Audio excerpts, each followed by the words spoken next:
तो हम लोग आज पढ़ेंगे फ्लेमिंग के वाम हस्त के नियम। इसके पहले हम लोग देख लिए थे धारावाही चालक पर चुंबकीय क्षेत्र का प्रभाव, यानी कि उसमें से हम लोग को एक नियम का प्रतिपादन हुआ जिसका नाम है फ्लेमिंग के वाम हस्त के नियम। उसमें क्या देखे थे कि धारावाही चालक के पर चुंबकीय क्षेत्र का प्रभाव हम लोग कैसे देखें कि जब नाल चुंबक क्षेत्र में किसी धारावाही चालक को रख कर उसमें धारा प्रवाहित करते हैं तो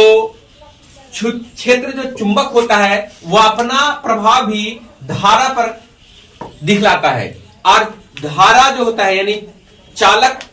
तार में जो विद्युत धारा प्रवाहित होता है वह भी अपना जो प्रभाव है चुंबक पर डालता है। इससे पता चलता है कि धारावाही चालक पर चुंबकीय क्षेत्र का प्रभाव भी पड़ता है। तो इसी से हमारे फ्लेमिंग साहब ने एक नियम का प्रतिपादन किया जिसका नाम है फ्लेमिंग के वाम हस्त के नियम, है ना। इस नियम में क्या दिखलाया गया है? इस नियम में यह दिखलाया गया है, यानी फ्लेमिंग के वाम हस्त के नियम के अनुसार यह बतलाया गया है कि वाम हस्त के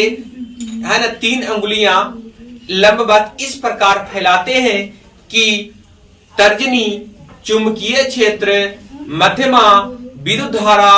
और अंगूठा धारावाही चालक पर लगा हुआ बल को दर्शाता है ना। तो जब इस प्रकार हम लोग वाम हस्त को इस प्रकार फैलाएं कि देखिए अंगूठा है जो बल का दिशा को दर्शा रहा है, तर्जनी चुंबकीय क्षेत्र का मान को बतला रहा है यानी दिशा को दिखला रहा है, और मध्यमा धारा की दिशा को दिखला रहा है। इसे पता चलता है कि फ्लेमिंग साहब का कहना है कि धारा है ना इस ओर से अगर प्रवाहित किया जा रहा है तो चुंबकीय क्षेत्र इस तर्जनी का